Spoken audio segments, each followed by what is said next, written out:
இப்போ வந்து பார்த்தீங்கன்னா புறாவுக்கு வந்து சளி பிடிச்சாலோ இல்லை டல்லாக இருந்தாலோ அதுக்கான ஆன்டிபயோட்டிக் டேப்லெட்லாம் சொல்லியிருந்தேன். அதுக்கப்புறம் ஜென்ரலாக புறா வந்து இப்போது கிளைமேட் சேஞ்ச் ஆகுது. இப்போ வந்து பார்த்தீங்கன்னா திடீர்னு வெயில் காயுது, ஈவினிங் வந்து மழை பெய்யுது. அந்த மாதிரி மழை டைமில் சளி பிடிக்காமல் இருக்கிறதுக்கு நமக்காக ஒரு எக்ஸ்பீரியன்ஸுக்காக என்ன பண்ணுறோம் அப்படின்னு சொன்னால், பயம் இல்லாமல் இருக்கணும் புறாவுக்காக நியோடெக்ஸ் போர்ட். இது வந்து பார்த்தீங்கன்னா பெஸ்ட்டு வெட்னரி பெஸ்ட்டு மெடிசன். இது என்ன பண்ணணும்னு சொன்னால், நான் வந்து ஐஸ்கிரீம் ஸ்பூனில் 1/4 ஸ்பூன் முனையில் அதை எடுத்து தண்ணியில் கலந்து வச்சுட்டு, எந்த ஆன்டிபயோட்டிக் கொடுத்தாலும் கம்மியாக தான் வைக்கணும். முடிஞ்ச அளவுக்கு ஒரு 2 ஹவர் 3 ஹவருக்கு அப்புறம் இந்த தண்ணியை மாற்றிடணும். ஏன்னா வெயிலில் அந்த மாதிரி படுற மாதிரி இருந்ததுன்னா தண்ணி ஆன்டிபயோட்டிக்கோட தண்ணியோட கலர் மாறிடும். அதனால் முடிஞ்ச அளவுக்கு ஆன்டிபயோட்டிக் வச்சா ஒரு 3 ஹவரில் மாற்றுற மாதிரி பார்த்துங்க.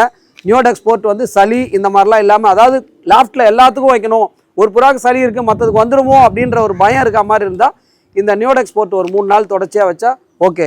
அதுக்கப்புறம் பார்த்தீங்கன்னா பேக்டரிசால், இது வந்து பார்த்தீங்கன்னா வெள்ளை கழிச்சல் பச்சை கழிச்சல், இந்த மாதிரி கழிச்சலாக போகுது அப்படின்னு சொன்னால் ஒன்றும் புரியாது. என்ன பண்ணலாம், லாஃப்ட்டில் ஒரு புறாக்கு வந்துடுச்சு அடுத்த புறாக்கு வந்துடுமோ அப்படின்னு ஒரு பயம் இருந்தால் என்ன பண்ணோம், ஒரு 3 நாள் இதுவும் வந்து ஐஸ்கிரீம் ஸ்பூனில் ஒரு 1/4 ஸ்பூன் முனையில் எடுத்து எந்த ஆன்டிபயோட்டிக் கொடுத்தாலுமே ஒரு 3 ஹவர்ஸ்க்கு அப்புறம் நீங்கள் தண்ணியை மாற்றுறது நல்லது.